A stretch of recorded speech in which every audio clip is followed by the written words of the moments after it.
Before I call on Councilmember Lew Fidler, I want to also thank the members of the finance staff who have put a tremendous amount of time and effort into working on these best practices, coming up with ideas for these additional ideas, which we're going to continue to look at. And I just want to thank them in advance for all the hours that they will be putting in on the budget coming up in the next few weeks. And I think Leroy hit a very important point. You know, obviously the whole discussion of what reforms were needed, the whole discussion of how we could seek to have the best practices of any local legislative body in the country is very important, because as we have said before, we want to do everything we can between now and the end of June to restore New Yorkers' faith that their tax dollars, when they go to fund community-based organizations, are going to fund legitimate organizations that are doing the important work New Yorkers need them to do.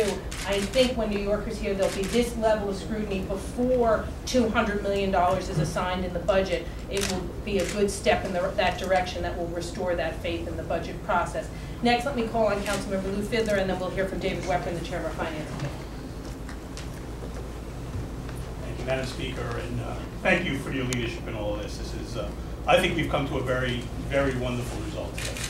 And I don't think that anyone who is looking at this objectively can say there's any legislature anywhere that engages in the process of delivering member items that has a process that is as fair, as clear, as transparent, as broad as the one that you are looking at on paper today.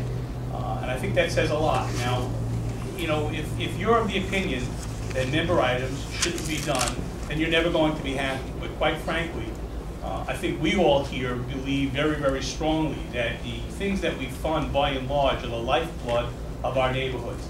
The assistance that we give to small groups that they turn around and give to people on a retail basis in our communities are very valuable, and they can never be handled in the overall $60 billion city budget without our taking this very small piece and making sure it gets to the places that we think on a very micro local level they're needed.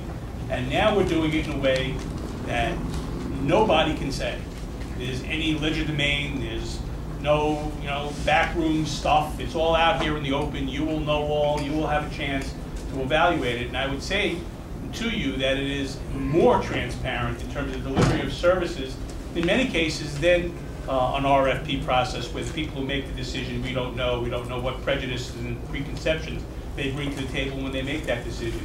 If I allocate money as a council member, my name will be there.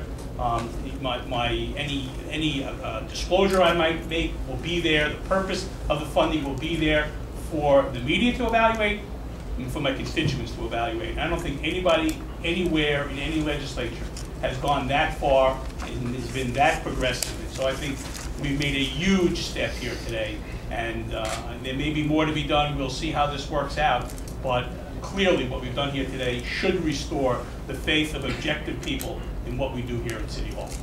Thank you.